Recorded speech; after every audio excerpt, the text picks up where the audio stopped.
All right, welcome back to the show. This feels like a big week for the Vikings, getting ready for the Eagles. If we win, we're at 500.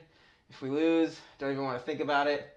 Big week, feels like a pivotal game for the Vikings. But before we get there, I want to take a minute to thank our sponsors. As always, we're sponsored by Chapter One Films, which is Greg's awesome video production company. We're sponsored by Snyder's Pretzels. And as always, sponsored by Trey Wayne. So thank you, Trey, for your support of the show. All right, before we dive into the show here, have a Kirk Cousins science fact of the week for you. You ready for this? Oh, I'm ready. So, did you know that bananas are radioactive? They contain potassium, and because potassium decays, this makes them slightly radioactive. But don't worry, you'd have to eat 10,000 bananas all at once in order to die of radioactive poisoning. So, this has been the Kirk Cousins science fact of the week. There you go. All right, man, headlines. Everson Griffen out indefinitely. Vikings are working out replacements. What is going on? Well, it's sad for sure. And, I mean, you can't help but put that together in your mind with why is the defense playing so bad these past two games specifically. I mean, we've looked bad for a little while now, but it's looked really bad the past two games, and he hasn't been there. So on top of just thinking, hey, we lose one defender and a team of amazing defenders, you're going, is there a serious problem with just specifically losing Everson Griffen? Like, is this really creating a big problem for us that we don't really get to see as fans? So that's my biggest fear is that, yeah, we may be able to replace him. And Danielle Hunter looks great, but who knows what that's going to look like with him not being there. Because they're going out and doing this makes me think that it could be more permanent, which I was already kind of thinking it could be a season-ending thing. So yeah, definitely sad.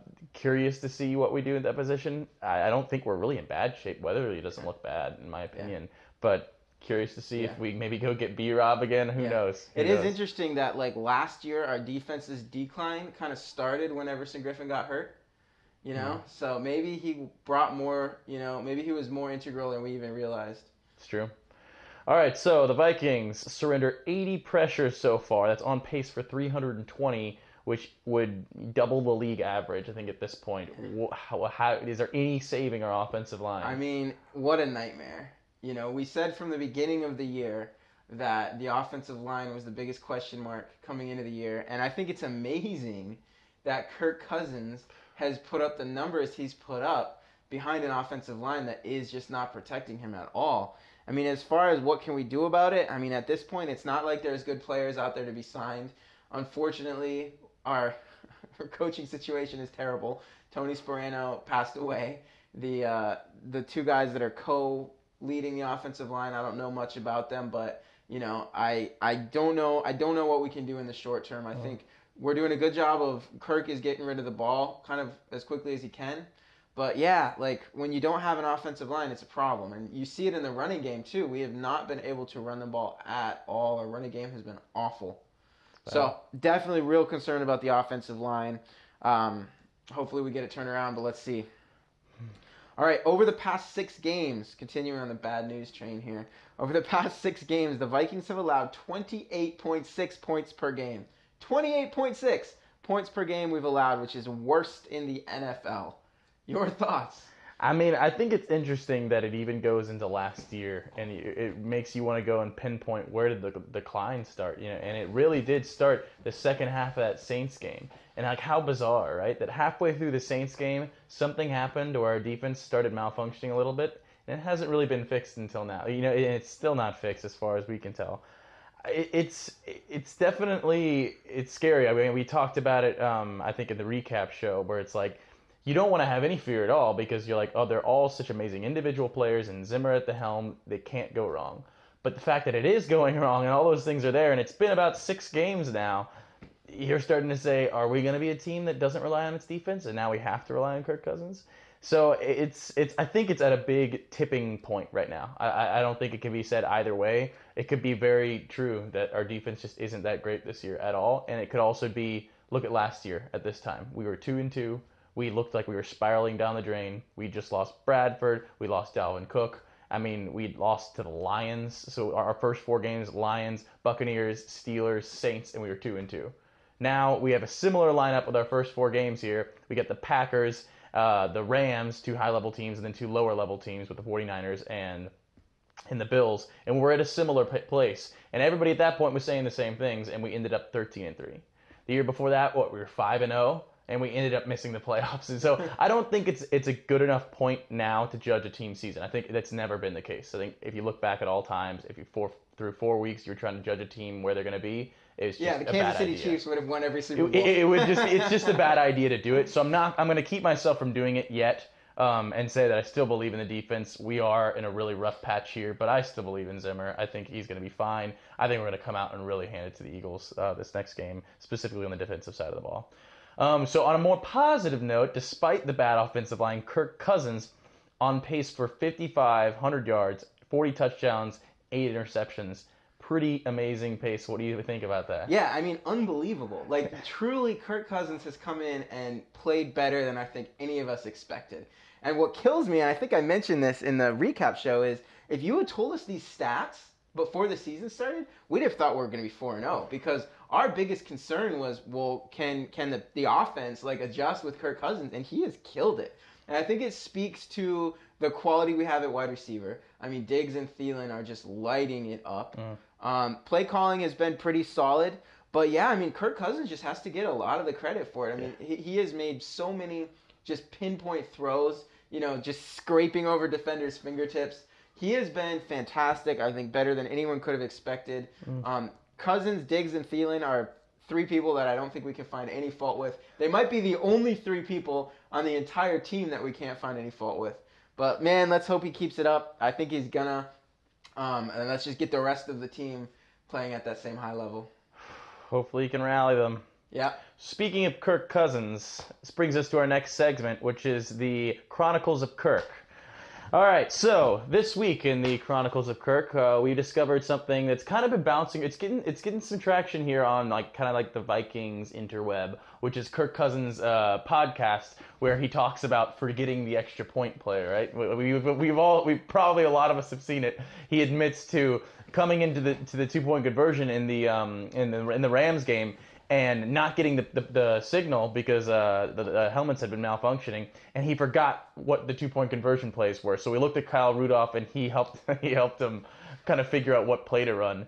And the funny thing that we discovered is if you actually go and watch this podcast, which in the first place, like, why does Kirk Cousins have a podcast?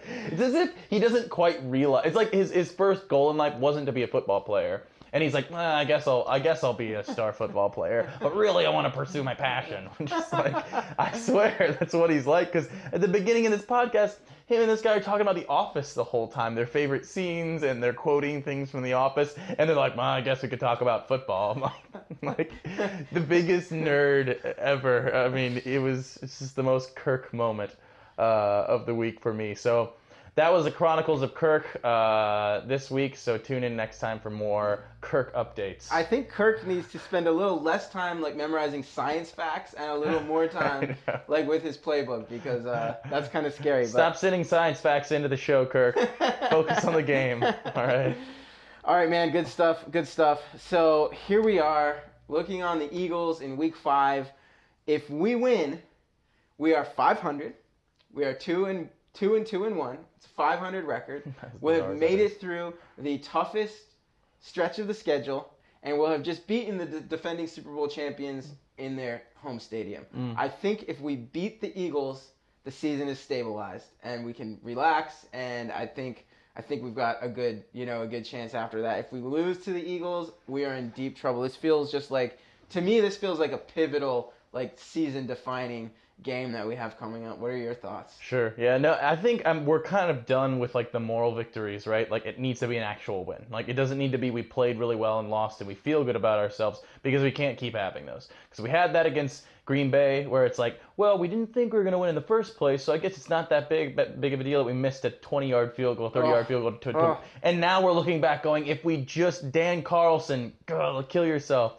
So it's like, if that had happened, like, we're okay with it. But we're thinking, okay, it's a moral victory. It's fine. We played well. We didn't think we were going to play well. The Rams, we're in LA. It's a short week. Our offense looked good. We did this much despite having a bad defense.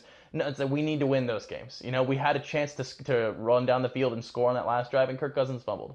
I mean, if the Eagles game ends like that, to where we're playing really good but we just lose, I agree with you. I think that may be it. I think the season may be gone at that point because that just spells what the rest of the season is going to look like. When we go to play Green Bay at home, it's going to look similar. We're going to be playing great ball the whole time, look like a playoff caliber team, but then we'll lose it at the end.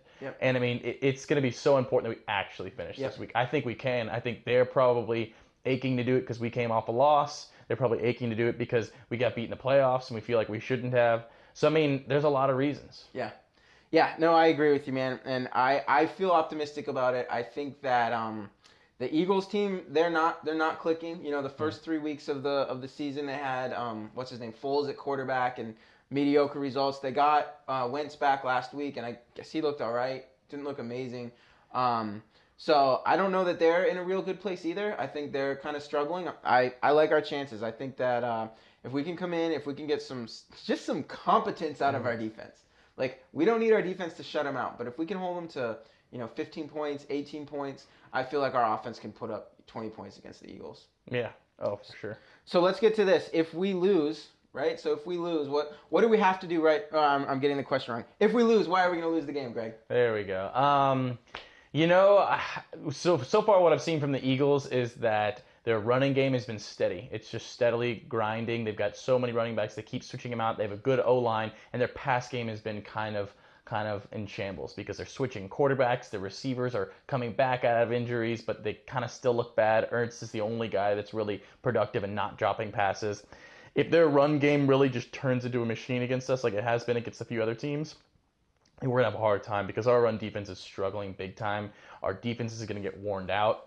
Then the pass plays are going to happen. So I think if we just start getting really lackadaisical in the run game, which we can stop. I know we can stop. Those running backs aren't that talented. If we get run over by them, I think we lose that game big time. I mean, if we got to stop the run.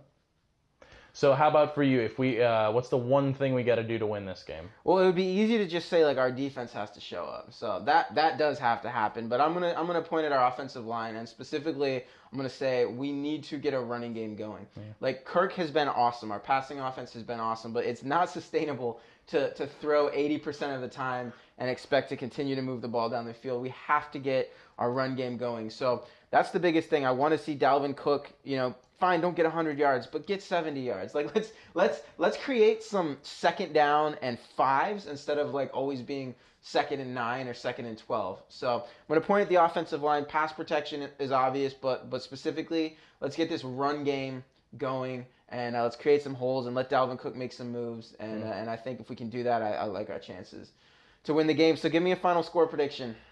Would have been lower if you'd asked me at the beginning of the year, but after seeing our offense, I think we can go 31-17 Vikings. All right, I like it. I'm going 28-20 Vikings. I think this is the week we get it turned around. And let me put this out there, because I really think that as Vikings fans, we have been like damaged and like psychologically tortured for so long that like collectively as fans we put out bad vibes. Like, we really do. We always think we're gonna lose. So here's what I'm gonna say. Let's turn it around this week. Let's forget everything bad that's happened the last 4 weeks, and let's go into Sunday's game believing that this is the team that we saw last year, except better because now we have an offense. Let's kick some butt. Let's get the momentum turned around, and let's expect to win, not expect to lose this game. So that's it. Let's go do it. We'll see you guys next week. See you next week.